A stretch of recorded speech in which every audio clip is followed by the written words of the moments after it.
Oui, Jean-Michel, le blé, c'est de l'argent, si vous me permettez ce jeu de mots, et on risque de le constater assez douloureusement avec le prix de la volaille dans les semaines qui viennent. C'est de cela dont on parle ce soir avec Guy Audry, directeur général délégué de Doux. Bonsoir. Bonsoir Monsieur You. Alors Doux, connu pour la marque Père Dodu, dans le grand public, hein, bien sûr, 3700 salariés en Europe, un tiers des ventes en France. On va commencer par la mauvaise nouvelle. Cette augmentation des prix va être de combien? Bon, aujourd'hui, si on veut compenser véritablement l'augmentation du prix des céréales sans que cela n'ait de conséquences sur l'emploi, la rémunération des éleveurs et sur l'activité, il faudrait compter de l'ordre de 15%. 15%, c'est-à-dire qu'en septembre, vous annonciez 6 à 7%, on double la mise. Et oui, malheureusement, le prix des céréales a continué d'augmenter et l'effet sur nos prix à la sortie, eh bien aujourd'hui, il est malheureusement de 15%. Car On va l'expliquer, Guy Audry, mais ça veut dire très concrètement, le prix du poulet, il prend combien quand il prend 15%? il prend 30 centimes d'euros, et ce qui représente globalement pour le consommateur, sur la base de 25 kilos de poulet consommé en moyenne par le consommateur, ça représente 1 euro par mois pour le consommateur. Alors la raison, c'est la flambée des cours du blé, dont les prix ont doublé en un an, hein, au minimum, puisqu'on est passé de 110 à plus de 200, 220 euros la tonne. La faute aux incendies de l'été en Russie, puisque c'est l'un des plus gros exportateurs de blé au monde, ça on l'a dit, mais pas seulement selon vous. Vous dénoncez la spéculation. Alors, effectivement, pas seulement. Il s'avère que quand on regarde les réserves de blé dans le monde, on n'est pas en pénurie. Malheureusement, il y a un certain nombre de spéculateurs qui ont repris de l'activité, et les tables de trading aujourd'hui sont très présentes, très actives, et on voit sur la céréale, principalement le blé et le maïs, les prix qui s'envolent sans véritable raison.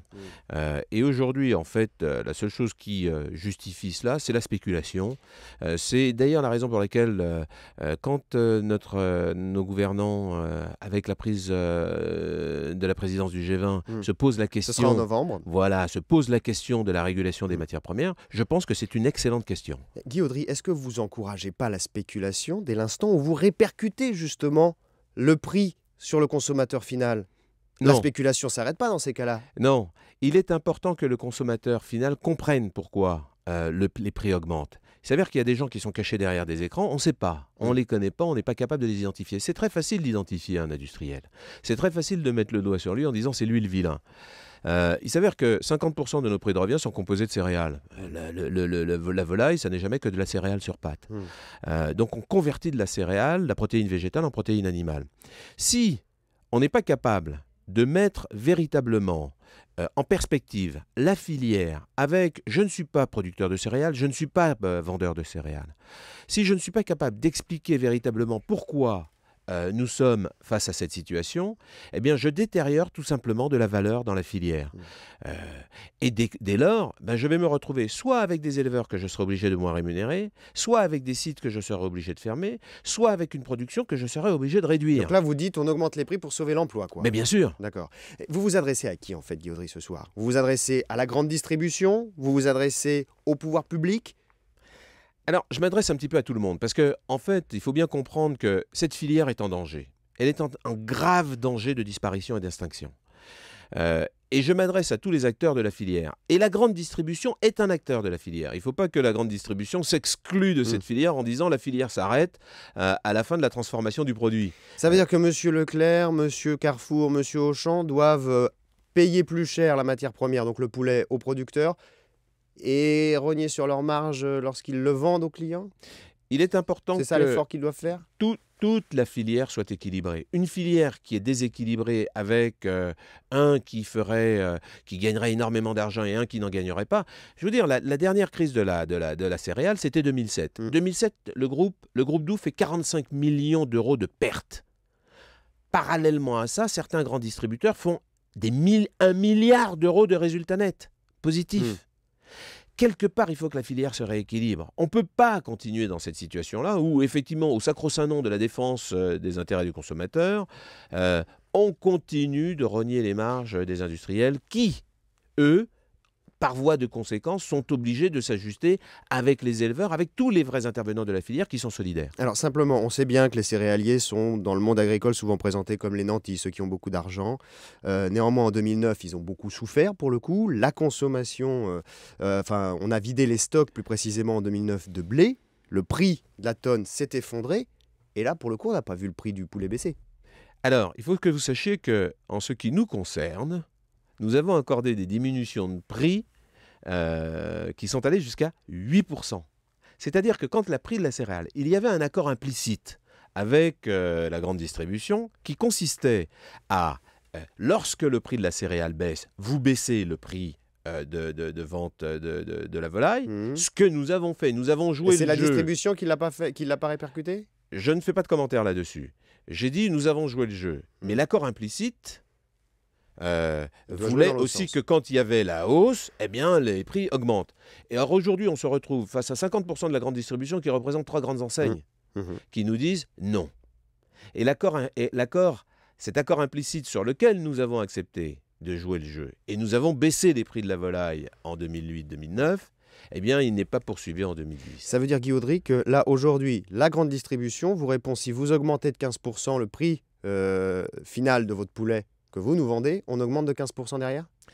Je ne sais pas ce que la grande distribution va faire, et moi, je ne suis pas dans la position de la grande distribution. La discussion a lieu en ce moment, a priori, sur les tarifs entre un groupe comme Doux et la grande distribution. Malheureusement, toutes les négociations ne sont pas en cours. C'est-à-dire qu'aujourd'hui, il y a des négociations qui sont fermées. C'est-à-dire c'est un non catégorique et il n'y a pas de discussion possible. Et c'est cela qui m'inquiète. C'est depuis mai 2010, nous subissons l'augmentation des prix de la volaille, des matières premières. Il faut savoir que le prix de la volaille de 2009 est équivalent au prix de la volaille de 2003. Or, entre-temps, il y a eu 14,8% d'inflation en France. Entre 2003 et 2009, 14,8% d'inflation en France. Le prix de la volaille n'a pas augmenté. On est au même prix qu'en 2003. Et par ailleurs, en 2008-2009, nous avons fait des baisses de prix. Aujourd'hui, alors qu'il y a une augmentation d'un intrant qui est important, puisque c'est 50% du prix de revient de la volaille, céréale, donc. La céréale, il est normal qu'il y ait une répercussion. Et quand je dis une répercussion, je dis au niveau du consommateur. Ça représente 1 euro par mois. Oui, mais Guy Audry, quand on regarde vos comptes, vos résultats semestriels, vous perdez plus d'argent en France. Donc tout à l'heure, on disait les grandes surfaces ont gagné de l'argent quand nous on en perdait. Mais là, ça va, les comptes sont bons. Je ne vends pas qu'à la GMS et je ne vends pas que de la volaille fraîche. Je peux vous dire que sur la volaille fraîche, vendue à la grande distribution, nous perdons de l'argent. En revanche, il y a d'autres activités qui s'équilibrent et qui nous permettent d'être équilibrés. C'est-à-dire que nous sortons un excédent brut d'exploitation à 0.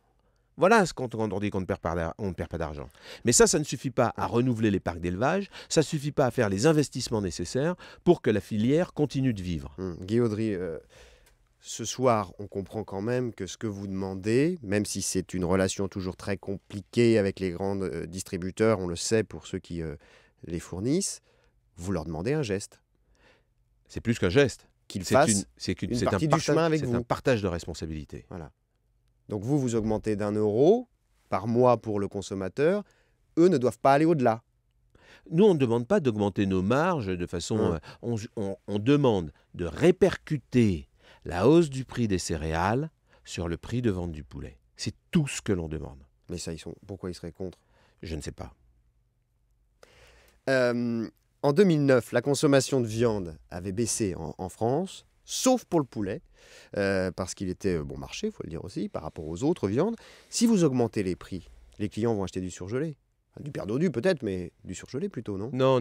La caractéristique de la consommation de la volaille en France, c'est qu'en France, on consomme de la volaille fraîche. Il y a eu des tentatives par le passé de vente de la volaille surgelée, mais et d'ailleurs c'est très bien, c'est excellent pour le marché français. Le consommateur français consomme de la volaille fraîche, c'est une caractéristique. Donc ça ne va pas impacter vos parts de marché, le fait d'augmenter les prix à votre avis? On ne va pas se rabattre sur une autre viande ou sur d'autres produits? Non. Il y a plusieurs raisons à ça. C'est que la volaille est une protéine extrêmement saine. faible teneur en matière grasse et peu de toxines. Par ailleurs, elle est rapide à produire, donc a une immobilisation de besoin en fond de roulement qui est très inférieure aux besoins en fond de roulement nécessaires pour les autres viandes. Et puis enfin, il y a un élément qui est très important, c'est que l'empreinte carbone de la volaille est 18 fois inférieure à l'empreinte carbone de la viande de bœuf. Enfin, c'est surtout le prix à la, Et à donc, la fin à la qui fin, compte c'est pour le vraiment moins cher. consommateur. Un mot quand même de cette notion que vous avez évoquée en septembre dernier, le low cost, le poulet low cost. Ça fait un peu peur quand même quand on le présente comme ça. C'est quoi ça? Non, c'est pas, il n'y a rien, y a rien Vous êtes dit prêt pour le poulet low cost? On réfléchit, j'ai pas dit que nous sommes prêts, on réfléchit. Et en fait, l'idée, c'est de dire qu'est-ce qu'on pourrait faire qui pourrait répondre à des besoins qui sont émis par le consommateur dans le cadre de la lutte contre la vie chère, etc. Qu'est-ce qu'on pourrait faire qui pourrait répondre à cela? Et il est évident que pour y répondre, eh bien, il faut des outils industriels qui soient adaptés. Ça veut dire des grandes batteries avec très peu de gens qui nourrissent les poulets, mais plutôt des machines? Non, c'est des sites d'abattage qui sont des sites d'abattage avec des volumes abattus qui soient importants. Ce qui veut dire que vous amortissez un montant de coût fixe sur un plus gros volume abattu. Donc vous réduisez le coût fixe par unité abattue. À votre avis, le poulet première viande consommée dans le monde, c'est pour quand? Dans les 5 à 6 années qui viennent. Merci beaucoup Guy Audry, directeur général délégué du groupe Doux. Merci à vous, Monsieur You. Merci.